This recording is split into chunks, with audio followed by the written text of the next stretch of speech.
Bismillah ar-Rahman ar-Rahim. The name of Allah, the Beneficent, the Most Merciful. I'd like to welcome you, dear viewers, to our series, Contemporary Issues, in which we continue to look at a variety of issues which face the Muslim world today, which are part of the thoughts of the world in general, where the non-Muslim world looks at the Muslim world and questions practices. In our previous segment, we began looking at criminal justice, the criminal justice system in Islam. We looked at the issues of murder and how Islam treats it and addresses it. In this segment, we're going to be looking at theft, the issue of what to do when somebody steals. Muslims are noted for chopping off hands. Oftentimes in the media they will say hacking off hands, as if Muslims will take a saw, a hacksaw, and saw off people's hands. Of course, it's not done in this way, but this is the media hype to give the impression of savagery amongst Muslims, that this is how they deal with the crimes. The fact is, yes, according to Islamic law, it is mentioned in the 5th chapter of the Quran, verse 38, Allah says there, "As for thieves, both male and female, cut off their hands as recompense for their deeds and an exemplary punishment from Allah." This is there. We have no doubt about it. Islam prescribes the amputation of the right hand of a person who steals. But there are conditions. There are conditions. It's not just applied, to anybody under any circumstance at any time. At one point, we have to start off with the issue of the times. If there are times of starvation, famine, there is some kind of tragedy in the society, people are in states of desperation, when a person steals under these circumstances, just to survive, then the law is not going to be applied. The law will be suspended during those periods. Secondly, if a worker stole from his boss who withheld his pay, for example, then again, the law will not be applied because he's stealing what is really his. Thirdly, if what he takes is considered to be public property, a person steals, for example, the fittings or rugs from a mosque or public transport or something like this, it's wrong. Punishment will be applied on that individual, but not cutting off the hand of the thief, because he had a part of that being public property. He had a right in it. Part of it was his. He shared in that right. Fourthly, if the value of what is taken was less than 10 dirhams, then they're not going to cut off the hand for it. And if the item stolen was not in its proper place, that is, if something was left accidentally, a person makes ablution, washes their hands whilst preparing for prayer, and they leave their watch somewhere and somebody snatched it, then they won't apply it there because there's temptation, issue of temptation. Meaning that the law is applied really for the person who is the professional criminal, the pickpocket, because there's no temptation in picking the pocket. This is something a person has to train himself for, or herself. So hands will be cut for that type of crime. Person breaks into a home or robs a bank. This is not something, things out of place, temptation is there. No. But what we find is that when the law is applied, you find in the society that the rate of theft drops drastically, as it did in Saudi Arabia when it was applied, as it did in the Sudan when it was applied. And it creates a sense of security within the society, where people are not obliged to latch up all their doors and put on burglar alarms and all these kinds of things that is common in Western societies today, where people live in fear of break-ins. Everybody's home on the block. Everybody, is experiencing this. Now, one point should also be mentioned is that when the hand is cut off, it's not sawn off again by a hacksaw, but it is amputated. And if the person repeats the crime, then the left foot is removed at the ankle. the left foot is removed at the ankle. And again, not sawn off, but amputated. And if a person, continues crime even after all of that, then the law does permit his execution. Because this is obviously a criminal who cannot be reformed. There's no chance to stop this individual. Only thing is to put him down like a wild animal who just, is a danger to the society and just no way of controlling it. So that individual his life is taken for the protection of the society and the security of the society as a whole.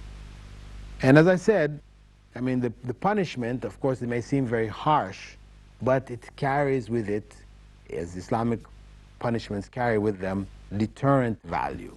The idea of losing one's hand. It is something which will cause a person to think twice. You go to jail for a year or 6 months or whatever for stealing, people are willing to take the chance. But to lose your hand or lose your foot, these situations will cause a person to think more than once before committing such crimes. Now, another area of criminal punishment is that for adultery and fornication, where Islam prescribes for adultery stoning to death, for fornication 100 lashes. And one point to note is that the application of these laws, whether it is cutting off the hand of the thief, or whether it is executing the murderer, or stoning to death the fornicator, or 100 lashes for one who was not married, who was involved in illicit sexual relations, these are done publicly. The law prescribes that people from the believers should be present to observe it. Not for entertainment. It's not, the idea is not for entertainment of the public, but for them to see Allah's laws in application. And the sight of it helps to enforce or to reinforce in the minds of the people, that God's laws are being applied and we should avoid these kinds of crimes. And Western law used to be applied that way also. It used to be applied publicly. The criminal was executed publicly. However, when it shifted to punishment done inside of a dungeon, inside of a prison, nobody sees it, it's only a statistic in the paper, so-and-so was executed for this crime, then it doesn't have that deterrent effect that it would if it were done publicly. Of course, it still has some, but the impact is not as great. And this is why this is a condition for the application of Islamic law, that it be done publicly. Now, when we come to the issues of fornication and adultery, and the West's attitude towards Islamic application of these laws, they look at this as being really outmoded. But how to do this in these times? The reason for this is that there has been a change in moral standards in the West. Where the president himself of the country, presidents of these countries, may be known for adultery and fornication. The society accepts it. It elects them knowing these things. You go back 20 years ago, 30 years ago, it was inconceivable, that a president in these countries or prime ministers, could be elected or could become head of state knowing that they were involved in these kind of things. However, in our times, with the change in the morality of the society, this has become acceptable. It's become a norm. So naturally, in a society where adultery and fornication have become norms, they're accepted, nobody questions it, It causes the breakup of marriages and things like this. However, it's been decriminalized. It's no longer a crime because it's consenting adults. Consenting adults are involved in it, and this is the principle which governs the rightness and wrongness of sexual relations. As long as they say, it's between consenting adults, then really the society has no business to punish them or to be involved. To punish them or to get involved in their affairs is on the basis of religion. It's religion which says, no, this shouldn't take place, etc. And according to Western systems now, they're secular, which means that religion has no place to play in the application of law. So, with this kind of an attitude, where we are evolved beings, our great-grandparents were monkeys. Well, monkeys don't have any problems in fornication. We don't even see issues of adultery because they don't get married. So why should we be making all of this? I mean, it's something which we have introduced. We're really only animals anyway, so no big deal. So the idea now of punishing somebody for this is something abhorrent in many Western systems. I'm not saying every single individual in the West holds these views. In fact, there are many people in the West who are very much saddened, sickened by the changes in the moralities of the society.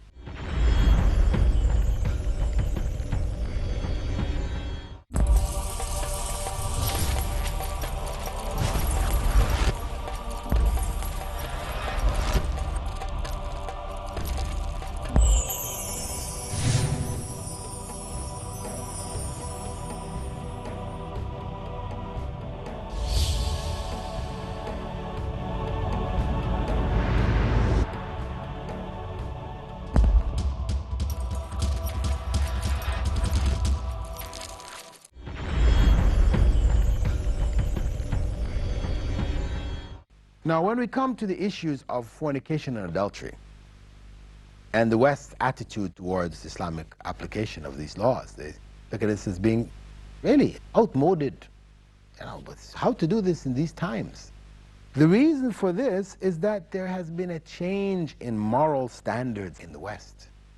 Where the president himself of the country, presidents of these countries, may be known for adultery and fornication. The society accepts it. It elects them knowing these things. When you go back 20 years ago, 30 years ago, it was inconceivable, that a president in these countries or prime ministers, could be elected or could become head of state knowing that they were involved in these kind of things. However, in our times, with the change in the morality of the society, this has become acceptable. It's become a norm. So naturally, in a society where adultery and fornication have become norms, they're accepted, nobody questions it, It causes the breakup of marriages and things like this. However, it's been decriminalized. It's no longer a crime because it's consenting adults. Consenting adults are involved in it, and this is the principle which governs the rightness and wrongness of sexual relations. As long as as they say, it's between consenting adults, then really the society has no business to punish them or to be involved. To punish them or to get involved in their affairs is on the basis of religion. It's religion which says, no, this shouldn't take place, etc. And according to Western systems now, they're secular, which means that religion has no place to play in the application of law. So, with this kind of an attitude, where, we are evolved beings, our great-grandparents were monkeys, well, monkeys don't have any problems in fornication. We don't even see issues of adultery because they don't get married.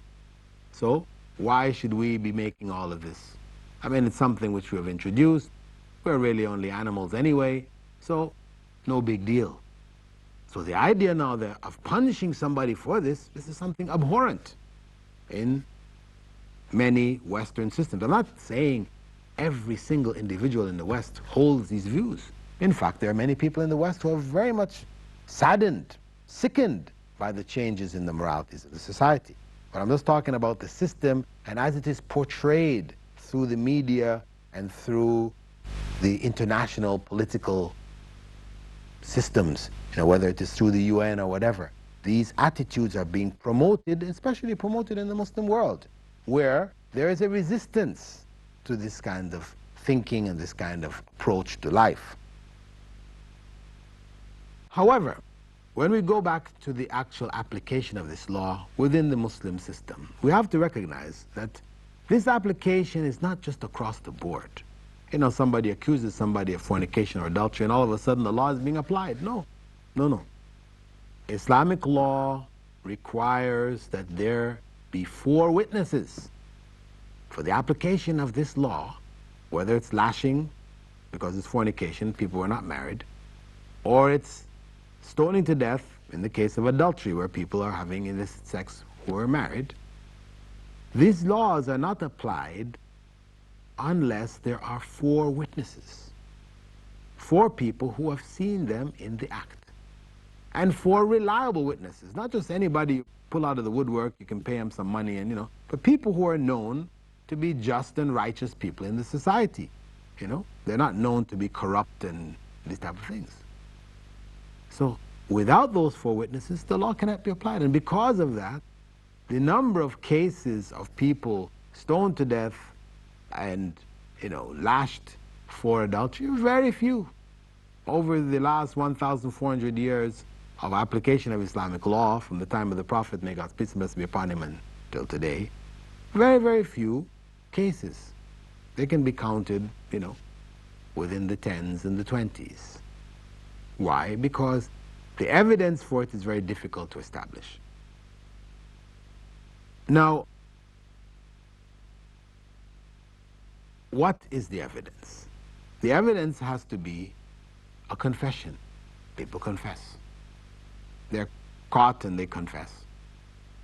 Or a woman gives birth to a baby. She becomes pregnant. Her husband is away. He's out of the country. He's been out of the country for the last 9 months, and she's delivering a baby. These are the signs. So where there's clear evidence, then the law will be applied.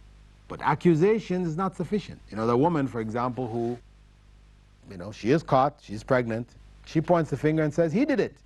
They're not going to, they'll question him, did you do it? If he said no, they cannot apply the law.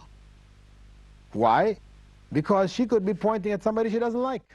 Maybe it's not that person at all. But, the person who was involved, who she loves, she wants to save him, but there's somebody she'd like to get back at, so she says, he did it. When in fact he didn't. So these kind of accusations, not acceptable.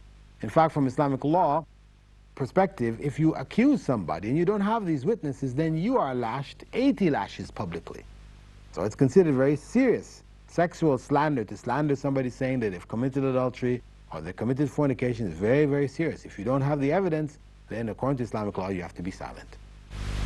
Now, in a case where a husband or a wife catch each other in the act, they don't have the evidence, then they can raise their case before the court and their marriage can be dissolved on the basis of it. Right? But the law will not be applied of punishment to either party unless the evidence is there, unless there's a confession, there's a pregnancy, or witnesses. So basically, the law is a deterrent. As we said, it's rarely applied, but it's a deterrent, something to discourage people. And as a result of that, you find that the rate is quite low in Muslim countries in general.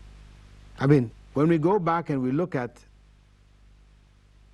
public displays of affection, which have become a norm in Western societies, where people hold hands, they kiss and hug each other publicly in the society, and I mean, you go to a park, etc. in the West, I mean, you don't know what you could find happening there. You go there with your family, sometimes it's very embarrassing, because this has become a norm. People don't feel anything wrong with it. Shaking the hands of your guests, female guests, his man comes with his wife, shaking her hand, even kissing the wife of somebody else. I mean, it's considered part of normal social, etiquette in the West. Whereas from an Islamic perspective, this is discouraged, strongly discouraged. Why? Because these kinds of interactions can lead to corruption, and we have people, especially people getting together, in states where they're involving using alcohol, things like this. It's very easy for the limits to be broken. There's a case a few months back, of a couple, a man and a woman. They met each other. They're flying from New York to London. They didn't know each other. They happened to be sitting next to each other in business class. They have a few drinks. Next thing you know, they're involved in these activities, cover themselves with a blanket. People around them are saying, stop, stop. The stewardesses are coming, stop, stop, don't do this. So they went on through it. Of course, when they arrived, they were arrested. But something like this, public, sexual intercourse in public, in front of people like this, I mean, this happens. I mean, because of this relaxation, this moral decadence which has spread. where these kind of practices, though maybe objected to in this instance, but people are going to movies and watching this. I mean, this is the movies are promoting this. This is, fornication, adultery is the norm for moviegoers today. So if people are constantly bombarded with this as being a norm, the movie stars are doing it, and they're portraying people from all walks of life. Common people, normal people, but everybody seems to be involved in one way or another in fornication or adultery. And this is what the movies are telling us. Then, naturally, people will be encouraged in their personal lives to be involved in such practices and activities. So, Islam looks at the family structure as being very important. As in the case of theft and the cutting off the hands of the thief, security of the society is looked at as very important.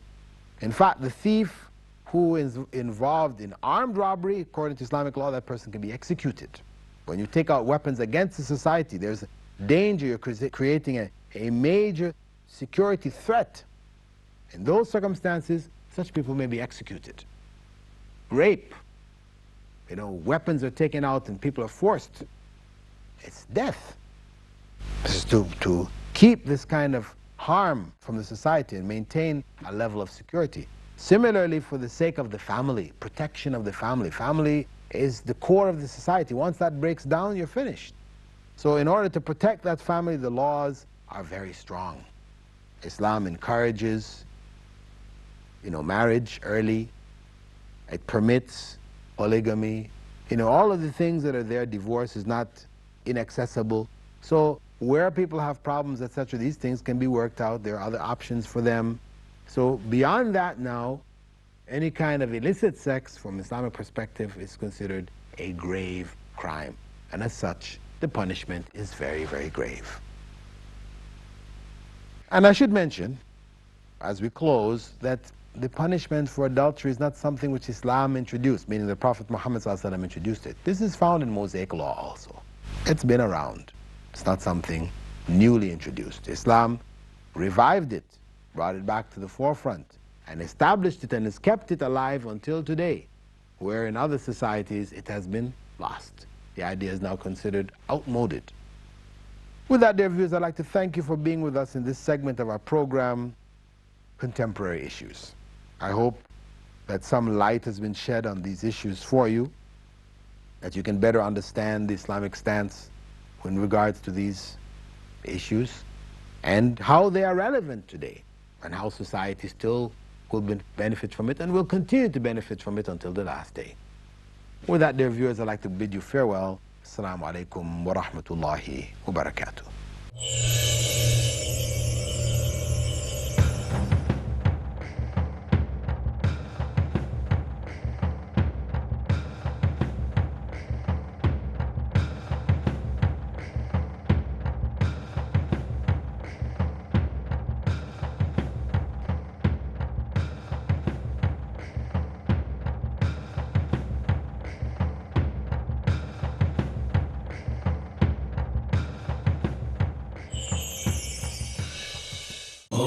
Assalamu alaikum wa rahmatullah. This is Yasir Qadhi, and you're watching Peace TV, the solution for humanity.